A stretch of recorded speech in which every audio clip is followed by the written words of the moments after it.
Hi అండి. ఈ టమాటా చూస్తున్నారు కదా, ఈ టమాటా చేను పెట్టి ఇప్పటికైతే 55-60 రోజులు అవుతుంది. మొన్నటి వరకు అయితే మొత్తం ఇట్లా ఎండలకైతే చాలా ముడత వచ్చింది. దాని గురించి అయితే ఎన్నో రకాల గ్రోత్ మందులు కింద వదలడం, పైనుంచి కూడా స్ప్రే చేయడం జరిగింది. ఎంత మందులు స్ప్రే చేసినప్పటికీ కూడా కొద్ది రిజల్ట్ మాత్రమే ఉన్నది. కాకపోతే వర్షాలు పడి కొంచెం ఒక వారం రోజులు చల్లగా అయిందో లేదో చూసారా ఎంత మంచి ఎగురు వచ్చిందో. లేతది చాలా అంటే చాలా మంచి ఎగురు అయితే ఇప్పుడైతే వచ్చింది.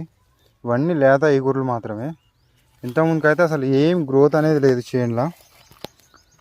ఇక ఇప్పటి నుంచి అయితే ఈ టమాటాకు సంబంధించిన వీడియోస్ అయితే వస్తుంటాయి మన ఛానల్లో. ఈ చేను పెట్టి అయితే దాదాపుగా 55 రోజులు 60 రోజులు అవుతుంది. ఇప్పటివరకు అయితే అసలు పిండి అనేది లేదు, ఇప్పుడు స్టార్ట్ అవుతుంది. ఇంత ఎండల్లో రిస్క్ తీసుకొని దీన్ని సాగు చేస్తున్నాం కాబట్టి దీనికి ఒక 350 నుంచి 400 రేటు ఉంటే బాగుంటుండే.